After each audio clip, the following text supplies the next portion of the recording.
अस्सलाम वालेकुम। मेरा नाम सिकंदर अली जमाली है। I am overseas Pakistani. मैं अपनी ज़िंदगी के 5 साल साउथ कोरिया में गुजारने के बाद वापस आया हूँ 4 फरवरी 2020 को। 4 फरवरी को मैं वापस आया हूँ और कल आपने सुना होगा डिस्ट्रिक्ट नवाबशाह में एक छोटा सा गांव है मनहाड़ो, उसमें एक जानवर इंसान निसार जमाली ने एक शफीक माँ और एक इंतहाई बाकिरदार शख्स सुहेल अहमद को कत्ल कर दिया है। निसार जमाली और सुहेल अहमद आ रहे हैं, उनका कोई आपस में इतना बड़ा मसला नहीं था, लेकिन उस जानवर ने एक छोटी सी मामूली सी बात पे आके उनको कत्ल कर दिया, एक हंसता बसता घर बर्बाद कर दिया। मैं कल सारा दिन फेसबुक पे उसकी मजम्मत करता रहा। सब लोग इन्नलिल्लाह लिख रहे थे और मैं उस जगह पे कातिल को सज़ा दिलवाने की बातें कर रहा था। मैं कतई तौर पर उसके हक़ में नहीं, और मैंने इंतहाई मजम्मत की है और मैं कहता हूँ कि उसको इंतहाई बड़ी सज़ा देनी चाहिए, जो कि इंसानी तारीख़ में किसी को ना दी गई हो, जैसा उसने किया है। एक बूढ़ी शफीक माँ को मार दिया, एक नौजवान को जिसका कोई कसूर नहीं था उसे मार दिया। चलें, कल तो मैं ये सारी बातें कहता रहा, और आज के दिन जब मैं सुबह उठा हूँ तो मुझे ये खबर मिली है कि पुलिस ने उस केस में मेरा नाम भी दाखिल किया है कि मैं कातिल हूँ। हत्ता कि 4 फरवरी 2020 को मैं साउथ कोरिया से पाकिस्तान में वापस आया हूँ, और 4 फरवरी से लेकर आज के दिन तक अगर उस शख्स के साथ खड़े होते हुए या उसको हाथ देते हुए भी किसी शख्स ने मुझे देखा हो तो मैं अपनी सज़ाए मौत करार देता हूँ। अगर मुझे किसी ने हाथ देते हुए भी देखा हो, मैं कतई तौर पर 9 साल से उस शख्स से कतई ताल्लुक़ कर लिया है। जब से उसने अपने वालिदैन को मारा, उसने अपनी माँ को अपने घर में मारा था, उस दिन से लेकर आज तक मैंने उससे कोई बात नहीं की, मेरा उससे कोई ताल्लुक़ नहीं है।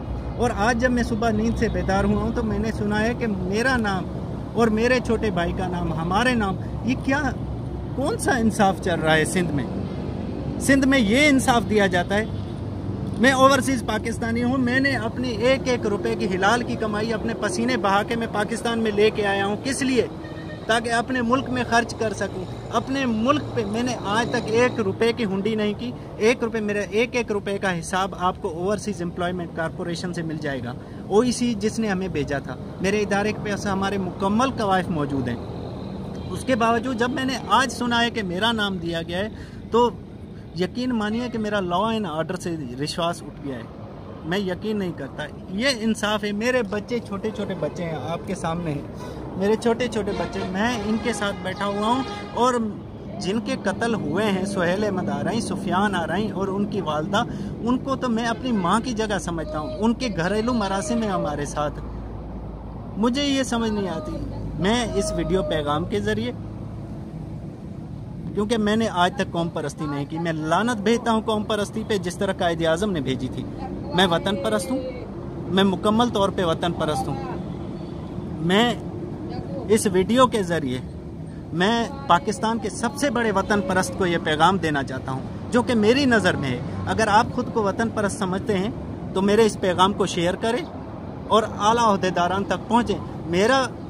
मेरी अपील पाकिस्तान के सबसे बड़े वतन परस्त chief of the army staff के साथ है, क्योंकि मैं समझता हूँ कि वो ऐसे इंसान हैं जो वतन परस्त हैं। अगर आप खुद को समझते हैं तो उन तक मेरी फरियाद पहुंचाए, जुडिशल इंक्वायरी करवाएं।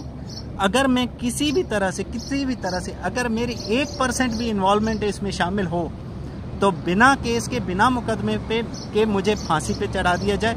और अगर मेरी कोई इन्वॉल्वमेंट नहीं है तो खुदारा ये पाकिस्तान का कानून तो सही कीजिए। खुदारा आखिर किस लिए? अगर एक इंसान, एक ख़ानदान में एक इंसान जानवर बनता है तो आप उसकी माँ, बहनें, उसके भाई, रिश्तेदार, कज़न, उसकी सफ़ेद बारिश रोज़ों के साथ हमारे वालिदैन, उनके अंकल, सबके सब जेल में जाएंगे। चाहे उसके साथ हमारा कोई भी ताल्लुक ना हो, लेकिन आप हमें जेल भेजेंगे, सबको जेल भेजेंगे। ये कानून है पाकिस्तान का।